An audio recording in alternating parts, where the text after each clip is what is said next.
Padre, te damos gracias porque es a ti a quien venimos a glorificar, Padre.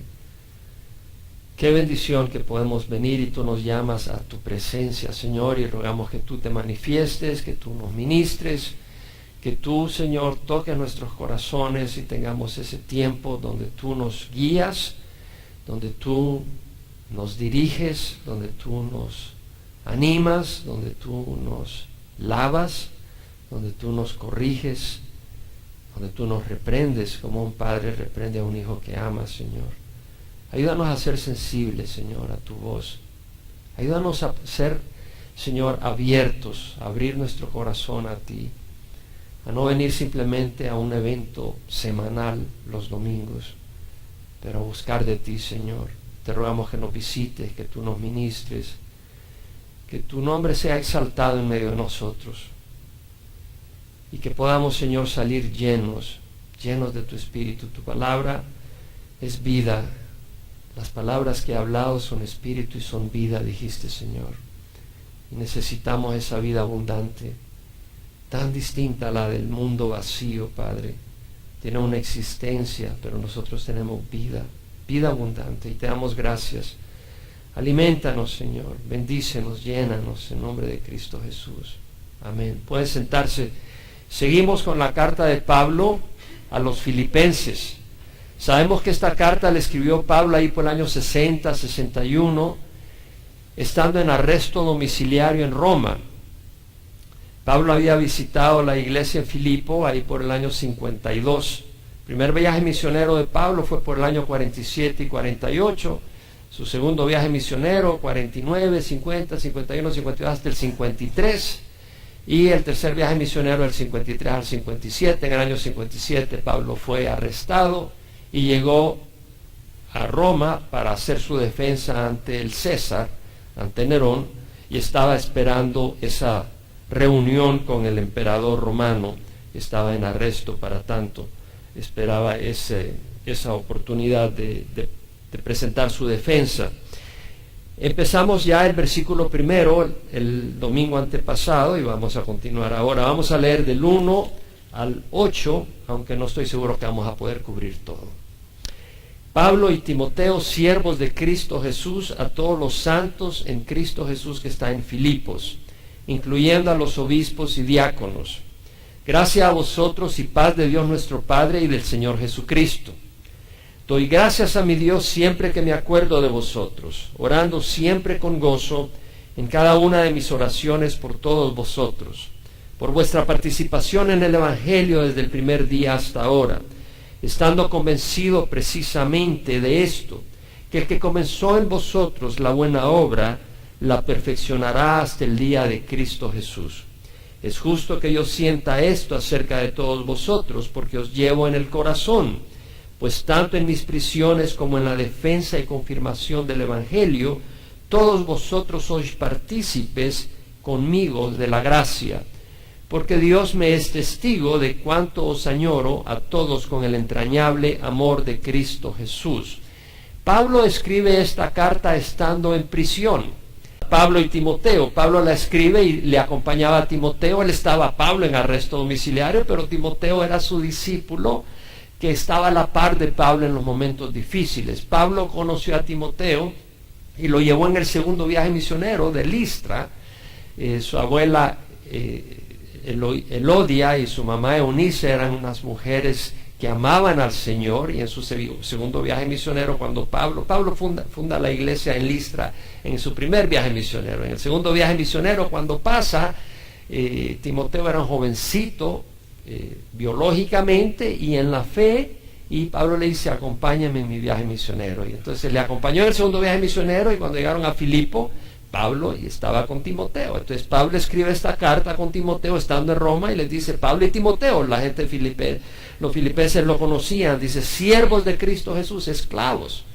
Un siervo es aquella persona, la palabra dulo es una persona que está sometida totalmente a la voluntad de su amo. Ayer me decía un hermano: yo quiero estar totalmente rendido al Señor. Y me decía: ¿sería posible? No es posible estar totalmente rendido. Y le dije: ¿sabes qué? Quita tus ojos de ti mismo. Si tú pones tus ojos en ti mismo, ¿qué tanto estoy rendido? Está bien que te examines, pero si solo pasas pensando en ti, tu imperfección, te vas a desanimar. Lo mejor es pensar en la gracia de Dios, que Dios es el que está haciendo la obra en nosotros.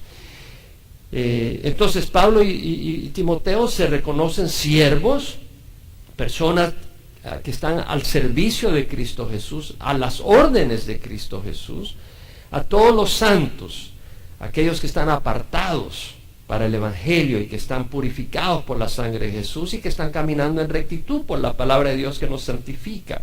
A todos los santos en Cristo, es Cristo quien nos santifica, que están en Filipos, incluyendo a los obispos, a los episcopos, es decir, aquellos líderes pastorales que tenían esa responsabilidad de supervisar a la familia de Dios, y a los diáconos.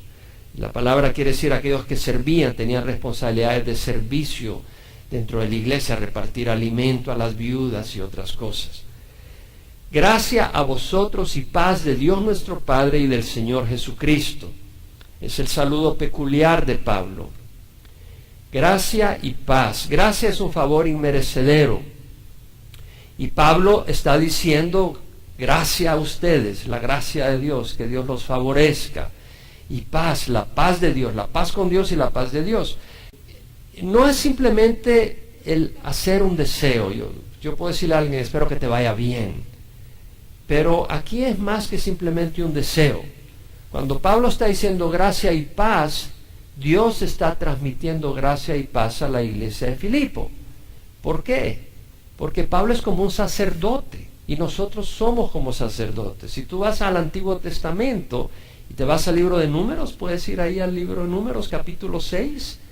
En el libro de Números capítulo 6 tenemos la bendición sacerdotal, donde vemos en el versículo 2 que Jehová le habla a Moisés diciendo, habla a Aarón y a sus hijos y diles, así bendiciréis a los hijos de Israel. Dios le está diciendo al sacerdote, en este caso al sumo sacerdote, quiero que bendigas al pueblo de Israel, quiero que bendigas a mi pueblo. Y le dice, Jehová te bendiga y te guarde.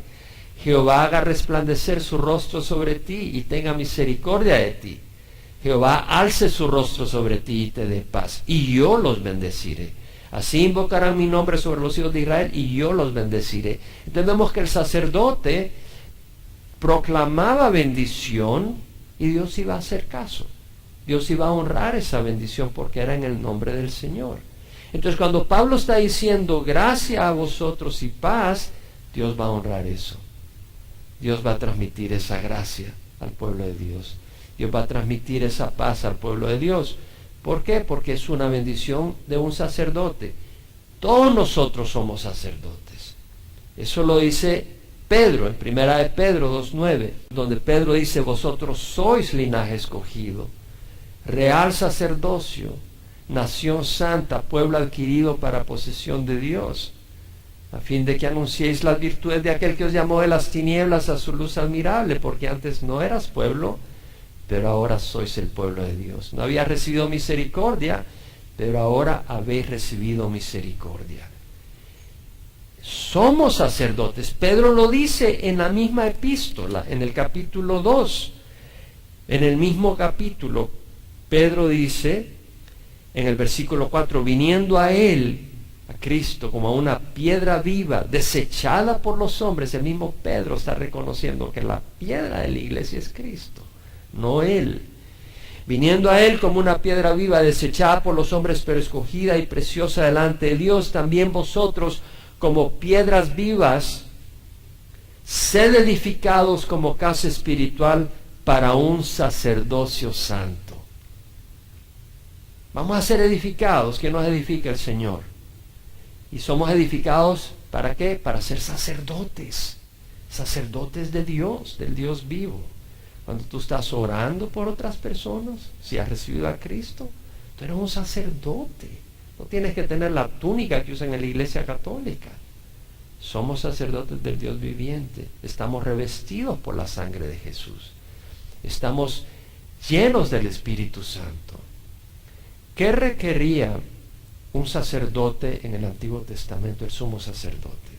El sumo sacerdote lo lavaban, luego le ungían con sangre, o sea, lo marcaban con sangre del sacrificio y luego con aceite. Nuestro Señor Jesucristo fue bautizado en agua y después fue bautizado en sangre. Y también cuando fue bautizado en agua fue lleno del Espíritu Santo. Y nosotros hemos sido bautizados en agua y Dios nos ha cubierto con la sangre del Cordero. Y nos da el Espíritu Santo para ser sus sacerdotes. Si no estás cubierto con la sangre del Cordero, no puedes ser sacerdote de Jesucristo, de Dios. Pero siendo cubiertos por la sangre de Jesús, somos sus sacerdotes para ofrecer sacrificios, no de penitencia, no de darnos golpes, pero de servir, que eso es lo que vino a hacer Jesucristo, servir al pueblo de Dios. Eso era lo que hacían los sacerdotes, venían ante Dios para servir en función del pueblo de Dios, a favor del pueblo de Dios. Y nosotros debemos de ser sacerdotes en función de unos de otros. Y eso no tiene que ser varón, un varón, una mujer puede tomar esa posición de sacerdote, porque ante Dios no hay hombre ni mujer en ese sentido de poder venir como sacerdotes. Entonces vemos acá de que Pablo dice gracia a vosotros y paz. Entonces cuando tú ves a un hermano puedes decirle gracia y paz, y Dios va a honrar eso. Qué bonito, ¿no? Digamos gracia y paz. Pablo en Romanos 5, 1 al 3 dice, habiendo sido justificados por la fe, tenemos paz para con Dios por medio de nuestro Señor Jesucristo, por medio de quien tenemos entrada por la fe a esta gracia en la cual estamos firmes. Tenemos entrada a la gracia, al favor inmerecedero de Dios por medio de la fe. Por medio de la fe tenemos acceso. Entonces esa gracia la podemos recibir a través de la fe. Habiendo sido justificados por la fe, tenemos paz para con Dios por medio de nuestro Señor Jesucristo, por medio de quien tenemos entrada por la fe a esta gracia. Entonces esta gracia implica paz para con Dios. A través de esa gracia tenemos paz con Dios por medio de la fe. Y también podemos tener la paz de Dios.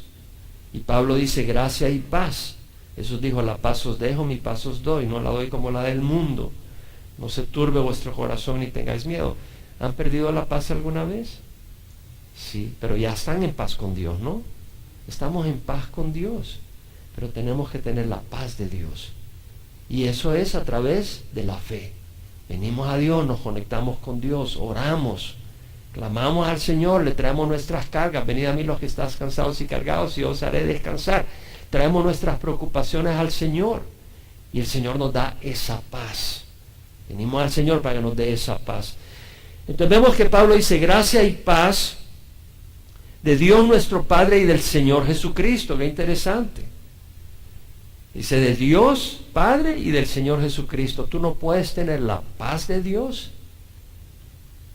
Tú no puedes tener la paz de Dios sin Jesucristo. Si para ti Dios es Dios, pero Jesucristo lo pones en segundo lugar, tú no puedes tener esa paz de Dios. Porque es de Dios Padre y del Señor Jesucristo. Los dos van mano a mano. Tú no puedes excluir a Jesucristo y tener la paz de Dios. Tú no puedes excluir a Jesucristo y recibir el favor de Dios. Porque es a través de Jesucristo. Y vemos el nivel de Jesucristo a la par del Padre. No es menos. De Dios nuestro Padre y del Señor Jesucristo. De ambos. Porque si te das cuenta, la palabra de Dios está muy llena de riqueza. Pablo dice, gracia a vosotros y paz de Dios. ¿Qué dice? Nuestro Padre. Gracia a vosotros y paz de Dios nuestro Padre. ¿Te das cuenta el sentido de familia que tenía Pablo?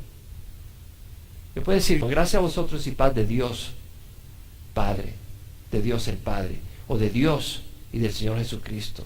Pero viene Pablo y hace referencia a Dios como Padre y como nuestro Padre. Entonces lo que vemos es el sentido de familia que tenía Pablo. Pablo se identificaba con los hermanos en la fe, los veía como hijos de un mismo Padre. Como familia. Algunos vienen a la iglesia como quien viene a un evento, a una conferencia. Cuando ve a los miembros, no los ve como familia. La palabra hermanos es un término religioso. Realmente no es práctico en sus corazones. Eso pasa con algunos, espero que no sea tu caso, pero ocurre con algunos dentro de esta congregación. Y si ese es tu caso, arrepiéntete. Que Dios te abra los ojos. Pablo veía a los miembros de la iglesia como su familia, como sus hermanos. Y veamos a este pastor que no los ve como instrumentos para construir su imperio o su fama. Porque en muchos programas de televisión tú ves a los pastores y como que lo ven a uno como un instrumento para poder ellos crecer en su ministerio, ¿sí? O aumentar los fondos y construir grandes obras. No, Pablo no veía a la gente de esa manera, lo veía como sus hermanos. Y si tú amas a alguien como un hermano, no lo vas a usar, ¿sí? Lo vas a amar. Si tú ves a alguien como un hermano, no lo vas a usar para tus objetivos, lo vas a amar, lo vas a bendecir. Y ese es el corazón de Pablo. Gracias a vosotros y paz de Dios nuestro Padre y del Señor Jesucristo. Si Jesucristo no es Señor de tu vida, no conoces al Señor, porque no se deja manifestar. Entonces Pablo dice: doy gracias a mi Dios siempre que me acuerdo de vosotros. Doy gracias a mi Dios. Una vez más, Dios era bien personal para Pablo. Mi Dios, era mi Dios. Para Pablo era su Dios, su Padre, mi Salvador, mi pasión, mi razón de vivir. Su Dios que le amaba personalmente. Pablo en Gálatas 2:20 dice: con Cristo he sido crucificado. Ya no soy yo el que vive, mas Cristo vive en mí. Y la vida que vivo en la carne la vivo por fe en el Hijo de Dios, que me amó y se entregó a sí mismo por mí. Entonces Pablo sabía que Jesús lo había amado a él. Y eso debemos entender nosotros, que Jesús me ama a mí personalmente. No solo como congregación, sino que personalmente Jesús me ama. Jesús te ama a ti personalmente. Independiente de nuestras imperfecciones, Él nos ama personalmente. Y eso es importante poder agarrarlo para poder experimentar esa paz del Señor, porque es una verdad. Y Pablo en prisión experimentó agradecimiento. Mira lo que dice: doy gracias a mi Dios. Estaba en prisión. Tenía cadenas en un brazo junto con soldados romanos, cadenas en el otro brazo junto con soldados romanos. Y en lo que había en su corazón era agradecimiento, no amargura, no murmuración, no queja. Vemos a ese Pablo, experimentaba en prisión, experimentaba agradecimiento porque sus ojos no estaban en lo que no tenía, sino en lo que tenía. Tenía Jesús, tenía salvación, tenía la oportunidad de sufrir por Jesucristo, tenía la oportunidad de escribirle a la amada iglesia en Filipos, tenía la oportunidad de saber que la iglesia en Filipos estaba fuerte y amándole. Entonces Pablo no se enfocaba en que estaba en cadenas, se enfocaba en las cosas que tenía. Los ojos de Pablo en Roma no estaban en sus cadenas, sino en el crecimiento y el fruto espiritual de los creyentes que amaba. Ahí está en cadenas, y en lo que está pensando es: qué bendición la iglesia en Filipo. Me han mandado una ofrenda con Epafrodito. Es una iglesia agradecida, es una iglesia que está activa, y Pablo se regocija y está agradecido. ¿Estamos agradecidos en medio de las circunstancias? Póntete a pensar ahora. ¿Cómo amaneciste hoy en la mañana? ¿Cómo te sientes hoy? ¿Te sientes agradecido? Depende de dónde está tu corazón. Depende de cuál es la razón de tu vida. Y lo he mencionado. Si la razón de tu vida es glorificar a Cristo, ¿qué importa lo que te esté ocurriendo? Señor, si te vas a glorificar en mi vida con una enfermedad, gloria a Dios. Con un cáncer, gloria a Dios. Con un accidente, gloria a Dios. Con sufrimiento económico, gloria al Señor. Porque lo importante no es que yo esté bañándome en una bañera con perfume, pero que Cristo sea glorificado. Eso es lo importante. ¿Dónde están nuestros ojos? ¿En las limitaciones físicas? ¿En las enfermedades? ¿O están en Dios, en lo eterno? ¿En glorificar su nombre? ¿En la edificación de los hermanos? ¿En el bienestar espiritual de la congregación de Calvary Chapel Emanuel? Juan en su tercera epístola dice: no tengo mayor gozo que oír que mis hijos andan en la verdad. Y a mí me pasa lo mismo. Cuando yo sé que la congregación está sana y están caminando en rectitud, yo me siento feliz. Cuando sé de un hermano que está caminando recto, que está siendo usado por el Señor, yo me regocijo. Cuando sé que un hermano está tropezando y está tirándose en el lodo, yo me siento muy triste. Entonces vemos dónde está el corazón de Juan. No tengo mayor gozo que gozo. ¿Por qué? Porque el gozo dependía de cosas de Dios, del plan de Dios.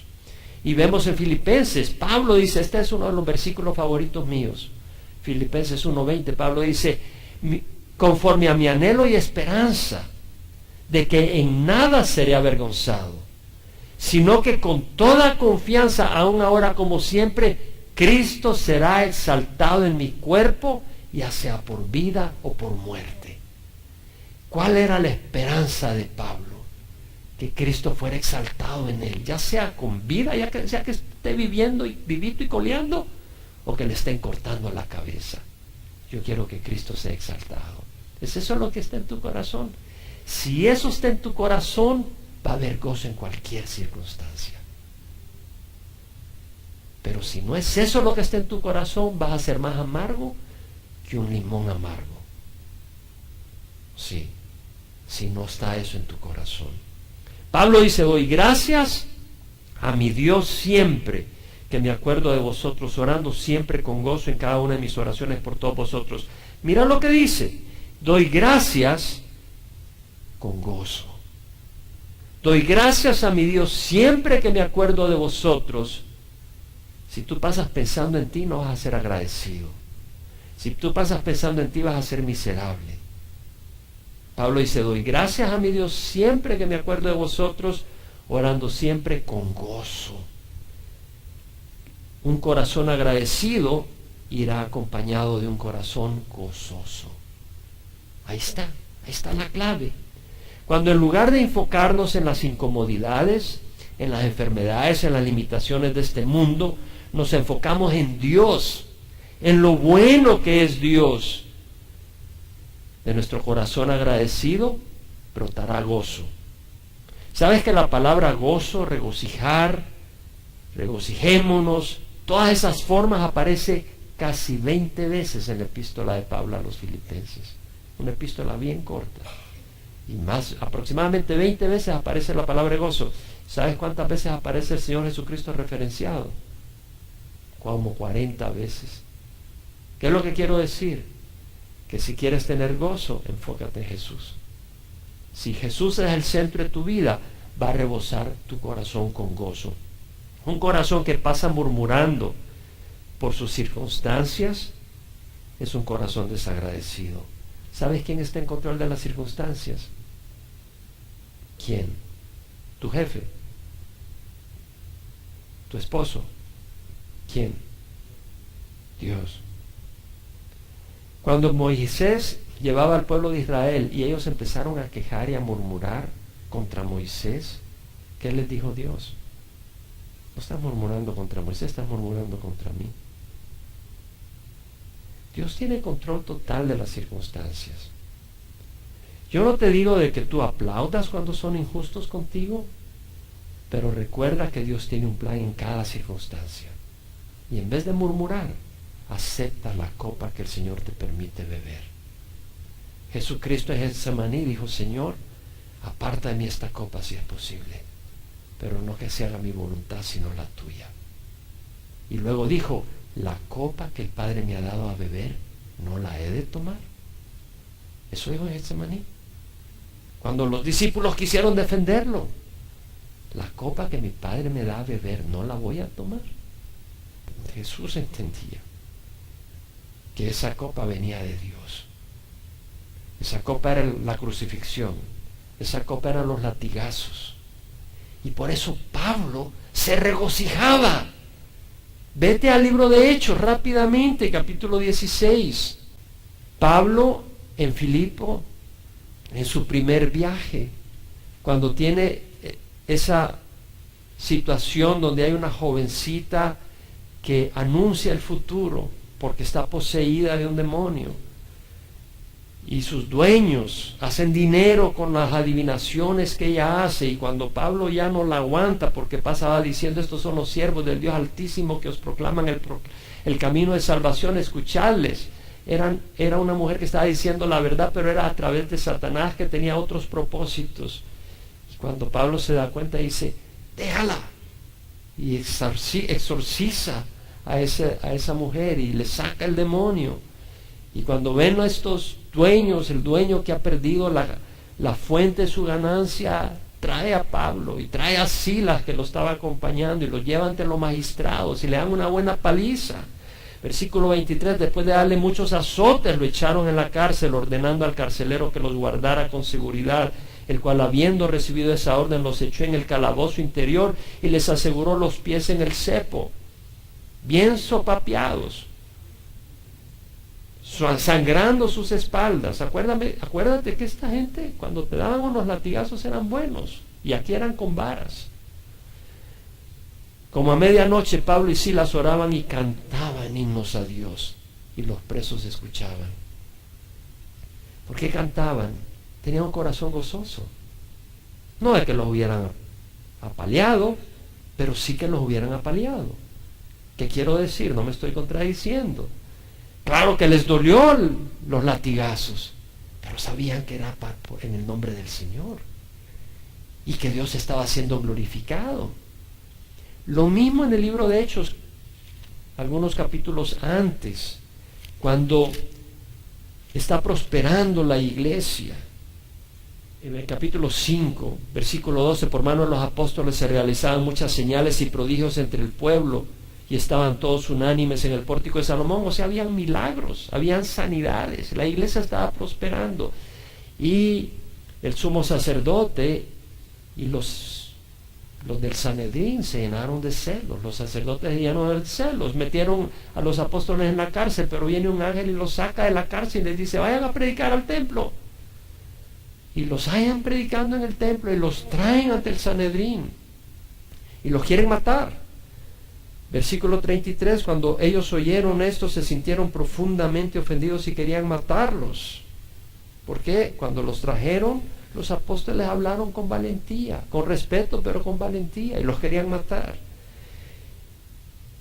Y Gamaliel, fariseo del Sanedrín, sale a la defensa de ellos. Dicen: hey, tranquilo, si esto es de Dios, van a hallarse luchando contra Dios, y si es del hombre, se va a acabar, se va a apagar. Pero déjenlos tranquilos, no va a ser que se vayan luchando contra Dios. Pero vienen y los azotan, los dejan ir, pero no sin antes azotarlos. Bueno, versículo 40, aceptaron su consejo, el de Gamaliel, y después de llamar a los apóstoles, los azotaron. Y les ordenaron que no hablaran en el nombre de Jesús, y los soltaron. Ellos pues salieron de la presencia del concilio y se fueron a esconder, regocijándose de que hubieran sido tenidos por dignos de padecer afrenta por su nombre. Entonces, si tú estás sufriendo persecución, regocíjate. Entonces vemos que las circunstancias no deben de ser la razón de nuestro gozo, porque en ellas no vamos a hallar gozo. Nuestro gozo debe venir del Señor. Un corazón desagradecido es un corazón que pasa murmurando, está inconforme con Dios, porque Dios está en control de tus circunstancias. Ese corazón no es humilde, es un corazón altivo y no puede experimentar gozo verdadero. El gozo es un fruto del Espíritu Santo. El fruto del Espíritu es amor, gozo, paz, paciencia, benignidad, bondad, fidelidad, mansedumbre y dominio propio. El fruto del Espíritu es amor, gozo. El gozo, no te digo la alegría, tú puedes ir a un carnaval y tener alegría, pero eso no es gozo. El gozo es un fruto del Espíritu. Y si tú no estás experimentando gozo, ¿sabes cuál es la clave? El arrepentimiento. Arrepentirte de que eres desagradecido con Dios y decirle: perdóname, Señor, Porque el gozo es un fruto del Espíritu. Yo me estoy quejando de las circunstancias en vez de darte gracias que a través de las circunstancias tú estás trabajando en mi vida. Gracias que a través de estas circunstancias yo puedo dar testimonio de que tú vives y que eres real. Gracias que a través de estas circunstancias tú estás ministrándole a otro a través mía. Lo que sea. Pero puedes darle gracias a Dios y en ese corazón agradecido va a haber gozo. Isaías 30:15, así ha dicho el Señor Jehová, el Santo de Israel: en arrepentimiento y en reposo seréis salvos, en quietud y en confianza está vuestro poder. Y luego dice, pero no quisiste. Espero que no sea nuestro caso. En arrepentimiento y en reposo seréis salvos de esa actitud miserable que tienes. En arrepentimiento y en reposo seréis salvos de esa amargura que te envuelve. En arrepentimiento y en reposo seréis liberado de esa tristeza que te aplasta. Porque no tienes un corazón agradecido. En arrepentimiento y en reposo seréis salvos, en quietud y en confianza está vuestro poder. David experimentó gozo, no en las circunstancias, pero en el Señor. En el Salmo 16:11 dice, en tu presencia hay plenitud de gozo, y en tu diestra deleites para siempre. ¿En dónde hay plenitud de gozo? En tu presencia hay plenitud de gozo. Entonces, si tú no estás lleno de gozo, no estás en la presencia de Dios. No estás experimentando la comunión con Dios. En tu presencia hay plenitud de gozo, en tu diestra deleites para siempre. Isaías escribió, así dice el alto y sublime, o sea, el alto y exaltado que vive para siempre, cuyo nombre es santo. Habito en lo alto y santo, y también con el contrito y humilde de espíritu, para vivificar el espíritu de los humildes, para vivificar el corazón de los contritos. Entonces, ¿tú tienes un corazón contrito? ¿Tienes un corazón humilde? No demandando a Dios mejores circunstancias. Pidiendo, sí, puedes pedirle. Si es tu voluntad, Señor Jesús dijo, si es tu voluntad, aparta de mí esta copa. Pero que no se haga como yo quiero, sino como tú quieres. Y aceptar de Dios lo que está ocurriendo en tu vida. Y cuando tú lo aceptas con agradecimiento, porque sabes que es lo correcto, reconociendo que Dios sabe lo que te conviene, va a haber gozo, porque en ese corazón contrito, en ese corazón humilde y no arrogante demandando, habita Dios. Habito con el contrito y humilde de espíritu, no con el altivo, no con el arrogante, no con el murmurador. Podemos experimentar gozo en toda circunstancia, pero no todo es motivo de gozo. ¿Me escuchas? Podemos experimentar gozo en toda circunstancia, pero no todo es motivo de gozo. ¿Qué estoy queriendo decir? El que mate niños inocentes, el que haga 60 millones de abortos desde que aprobaron Roe versus Wade en Estados Unidos, eso no es motivo de gozo. Pero tú puedes experimentar gozo a pesar de eso, sabiendo que Dios un día va a traer justicia, sabiendo que Dios un día va a parar toda esa carnicería, y sabiendo que nosotros no estamos en ese comportamiento porque Dios ha iluminado su luz en nosotros. Entonces podemos experimentar el gozo de Dios en medio de todo ese desorden. Si alguien es ingrato y te tira un sopapo, pues tú no te vas a gozar con el golpe, pero en medio del golpe puedes sentir gozo. Gracias, Señor, que no me mató. ¿Sí? O como decía alguien, cuando le robaron, gracias, Señor, que no fui yo el ladrón. ¿Sí? O sea, puedes hallar gozo en el Señor. Me encanta Habacuc 3, 17 y 18. Aunque la higuera no eche brotes ni haya fruto en la viña. Habacuc 3, 17. Aunque falte el producto del olivo y los campos no produzcan alimento. Aunque falten las ovejas del aprisco y no haya vaca en los establos. Con todo yo me alegraré en el Señor. Me regocijaré en el Dios de mi salvación. Realmente.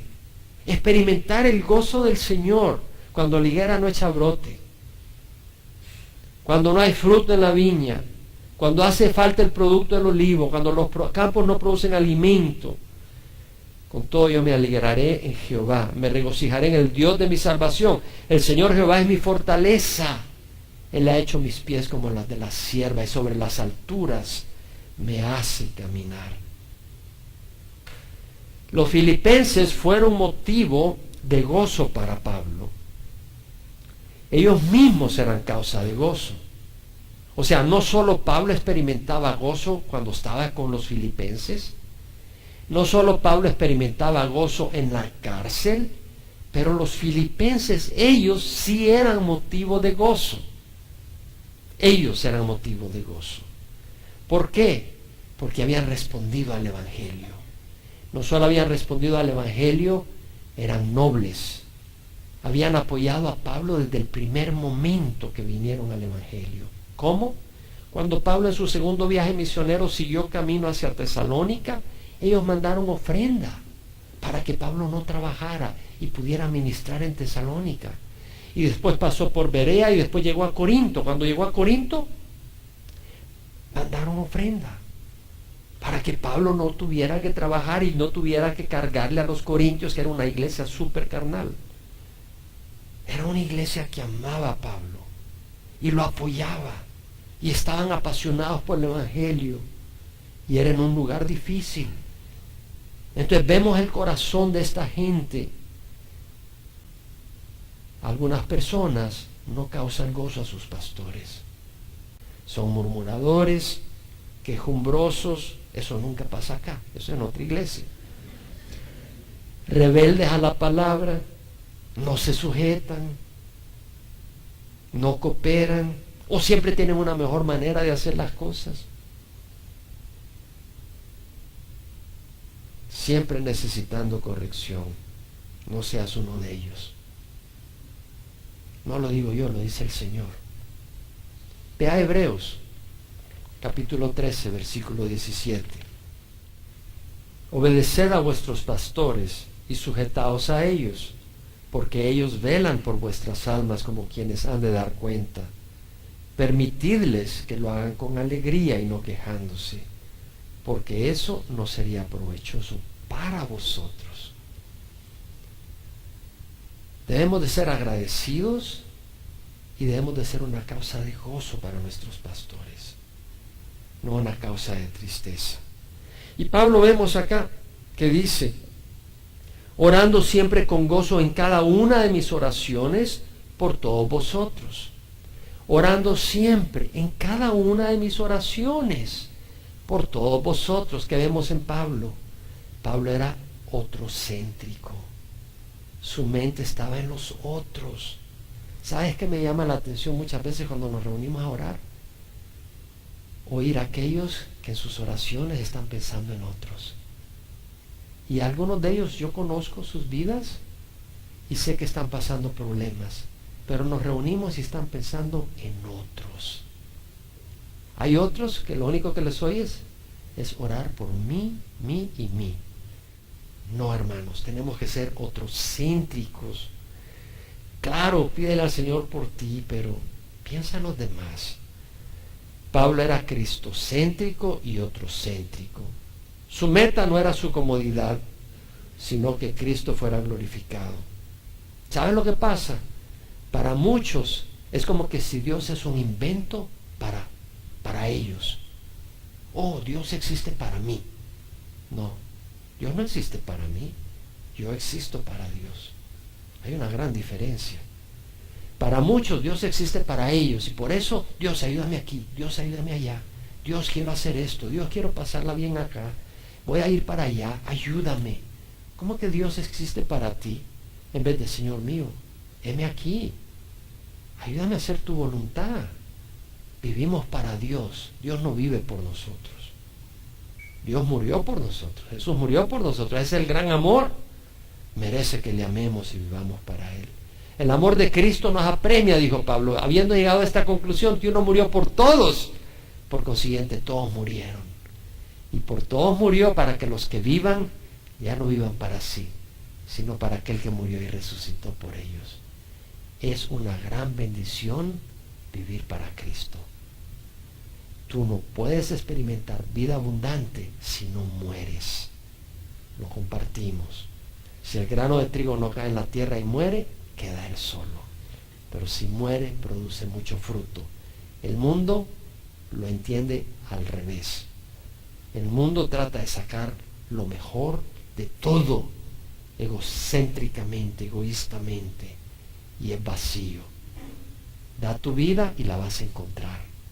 Busca la vida y la vas a perder. Jesús lo dijo. El que ama su vida, la pierde. Y el que aborrece su vida, por mí, la encuentra, la conserva, la preserva. ¿Por qué oramos? ¿Cuáles son los deseos y peticiones de nuestro corazón? Jesús dijo, busca primero su reino y su justicia. Y todas estas cosas os serán añadidas. No busques gozo, busca a Jesús. Él te va a dar gozo. Pablo oraba por toda la iglesia. Mira lo que dice, orando siempre con gozo en cada una de mis oraciones por todos vosotros. Ah, no, yo no oro por fulano, pues me cae pero pesado. No. Oremos por todos. Oremos unos por otros. Y luego Pablo dice, versículo 3 al 5, como preámbulo del 5, doy gracias a mi Dios siempre que me acuerdo de vosotros, orando siempre con gozo en cada una de mis oraciones por todos vosotros, por vuestra participación en el Evangelio desde el primer día hasta ahora. Por vuestra participación en el Evangelio. ¿Sabe qué palabra usa Pablo aquí al decir participación? Me sorprendió. Koinonía. La palabra koinonía. La palabra koinonía quiere decir fellowship, o sea, camaradería, comunión, comunicación, distribución, contribución. El significado es compañerismo, donde compartes con otros un tiempo, una intimidad. También quiere decir participar con otros en algo, por ejemplo en una obra benéfica. Entonces es una koinonía. ¿Por qué? Porque como hermanos estamos entrando en comunión, juntos en un proyecto, juntos en una hermandad y a la vez unidos con ellos en ese apoyo. Es una koinonía. Pablo usa esa palabra en Romanos 15:26 cuando habla de la ofrenda de las iglesias de Macedonia para los judíos, cuando escribe la carta a los romanos, versículo 26 del capítulo 15, Pablo dice, hace referencia diciendo, Macedonia y Acaya han tenido a bien hacer una colecta, la palabra colecta es koinonía, por los pobres de entre los santos que están en Jerusalén. Usa la palabra koinonía. Entonces, los filipenses no eran espectadores. Ellos contribuyeron a propagar el Evangelio. Enviaron una ofrenda sacrificada a la iglesia en Jerusalén. Pero no solo a la iglesia en Jerusalén. Enviaron una ofrenda sacrificada a Pablo para promover el Evangelio. Cuando éste llegó a Tesalónica y a Corinto, váyase a Filipenses 4:15 al 17 para que vea que no es invento mío. Y vosotros mismos también sabéis, filipenses, que al comienzo de la predicación del Evangelio, después que partí de Macedonia, ninguna iglesia compartió conmigo en cuestión de dar y recibir, sino vosotros solos. Porque aún en Tesalónica enviasteis dádivas más de una vez para mis necesidades. Sabemos que Pablo dice que ninguna iglesia le apoyó, pero la iglesia de Filipo sí le apoyó. Dice, no es que busque la dádiva en sí, sino que busco fruto que aumente en vuestra cuenta. Realmente una ofrenda generosa de la congregación, para mí como pastor, más que la dádiva en sí, aunque será de gran bendición para los creyentes a los que vamos a ministrarle, para mí va a ser de gozo por la madurez y el amor que va a reflejar de ustedes. Eso es lo que provoca, que es muy distinto en muchos programas de televisión donde se pide dinero, pero la motivación es codicia. ¿Sí? Aquí hay que diezmar, porque el pastor quiere ver ese dinero fluyendo. No. Pablo quería ver un corazón generoso en el pueblo de Dios, porque Dios es generoso con nosotros. Entonces vemos eso. 2 Corintios, va a hacer rápidamente 2 Corintios, capítulo 11, versículo 9, Pablo hace referencia una vez más. Y dice, cuando estaba con vosotros, aquí le está hablando a la iglesia en Corinto, cuando estaba con vosotros y tuve necesidad, a nadie fui carga, porque los corintios eran carnales. Pero cuando los hermanos llegaron de Macedonia, suplieron plenamente mi necesidad, y en todo me guardaré de seros carga. Vemos el corazón de la iglesia en Filipo. Ahora vemos que dice acá, por vuestra participación en el Evangelio desde el primer día hasta ahora. Es decir, perseveraron participando en propagar el Evangelio desde el principio hasta ahora. Bueno, Pablo había llegado a Filipo ahí por el año 52. Pablo está escribiendo esta carta ahí por el año 61. Casi 10 años. Y ellos seguían fieles a Pablo. Perseveraron en un corazón apoyando desde la primera visita. No fueron llamadas de petate, llamadas de tusa, que de repente, hoy sí, ya mañana, pero Dios te hace el loco. Henry Allen Ironside, un pastor predicador canadiense, escribió lo siguiente: un grupo de creyentes caminando juntos en el temor a Dios, ocupados en proclamar la palabra de vida a los inconversos, muy probablemente sabrá más lo que es experimentar una verdadera coinonía, compañerismo, que un grupo de creyentes ocupados principalmente en buscar ser bendecidos personalmente. Si en la congregación lo único que estamos enfocados es Dios bendíceme, no va a haber una buena coinonía. Entonces, si tú te enfocas como iglesia, podemos venir acá, pero si el enfoque es yo quiero ser bendecido, yo vengo a la iglesia, ¿qué sacaste hoy? Pues yo no sé, el pastor me aburrió. Pablo dice, estando convencido precisamente de esto, que el que comenzó en vosotros la buena obra, la perfeccionará hasta el día de Cristo Jesús. Y eso Dios hace si tú estás disponible. Él no te va a forzar. Pero mira que es Dios quien comienza la obra. Estando convencido precisamente de esto, que el que comenzó en vosotros la buena obra, es Jesús quien comienza la obra. Si tú estás acá no es porque tú eres tan gran, santo, santulón. Es que Cristo ha trabajado duramente en tu cabeza dura y tu corazón duro, hasta convencerte que lo necesitas y te ha enamorado. Romanos 3, 10 al 12, Pablo dice, como está escrito, no hay justo ni aun uno. No hay quien entienda, no hay quien busque a Dios. Todos se han desviado. ¿Quiénes todos? Todos se han desviado. Todos nos hemos desviado. Pero el Señor vino y nos llamó. Juan 6:44, nadie puede venir a mí si el Padre no lo atrae. Y yo lo resucitaré en el día final. Lucas 19:10, porque el Hijo del Hombre ha venido a buscar y salvar lo que se había perdido. El Señor nos vino a buscar, estábamos perdidos. ¿Alguno de ustedes no estaba perdido? Bien perdidos estábamos. Todos estamos perdidos. Dios es el autor de nuestra salvación. De tal manera amó Dios al mundo que dio a su Hijo unigénito. Ese es el precio. Si no pudiera haber salvación, Él dio a su Hijo unigénito. Cuando éramos pecadores, Cristo murió por nosotros. No lo estábamos buscando. Él pagó el precio y luego salió a buscarnos. Primero pagó el costo de liberarnos y salió a buscarnos. Efesios 2:8-9, por gracia sois salvos, por medio de la fe, no por obras. Y esa fe es un don de Dios. Es un regalo. Tienes que responder a la fe que Dios ha puesto en tu corazón. Tienes que responder a lo que Dios hace. ¿No envió Dios personas que te compartieran la palabra? Pienso yo. estos días he estado compartiendo la palabra con algunas personas en Facebook. ¿Con qué propósito? Atraerlas a Cristo. Personas que no son creyentes. ¿Solo te hablas con creyentes? No eres sal ni luz. ¿Solo te mezclas con creyentes? No eres sal ni luz. Tenemos que ser sal y luz donde hay oscuridad, donde hay confusión. Dios es el que empieza la obra y Dios es el que la continúa.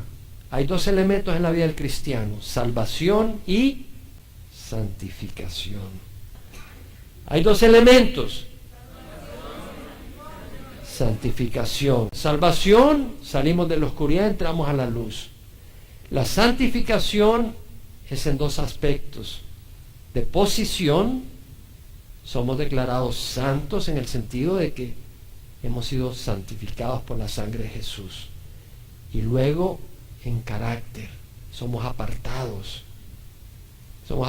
por Dios para hacer su obra, somos apartados y somos transformados, vamos siendo transformados. Es la santificación, donde estás siendo purificado en tu carácter.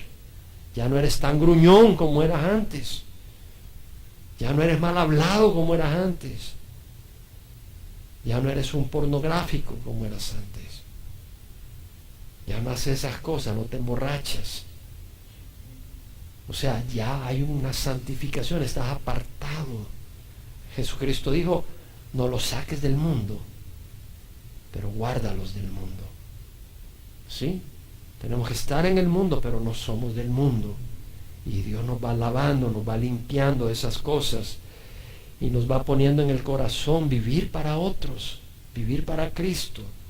Filipenses, Pablo dice: Dios es quien obra en vosotros, tanto el querer como el hacer para su beneplácito. Es Dios quien obra en nosotros, querer venir, querer ayudar. Pablo dice en 2 Corintios: nosotros todos con el rostro descubierto, contemplando como en un espejo la gloria del Señor, estamos siendo transformados a su misma imagen, de gloria en gloria, como por el Señor el Espíritu. Estamos siendo transformados. ¿Cómo? Al meditar en la palabra y al obedecer al Espíritu, Él nos va transformando. Juan, mira cuán gran amor nos ha dado el Padre para que seamos llamados hijos de Dios. Y eso es lo que somos. Por eso el mundo no nos conoce, porque no le conoció a Él. Amados, ahora somos hijos de Dios. No se ha visto lo que seremos, pero cuando Él se manifieste, seremos semejantes a Él. Entonces, Dios es el que nos santifica y nos perfecciona. Entonces, Pablo tenía esa confianza de la iglesia en Filipo. No le dijo eso a la iglesia de Gálatas. No le dijo eso a la iglesia en Éfeso o a la iglesia en Corinto.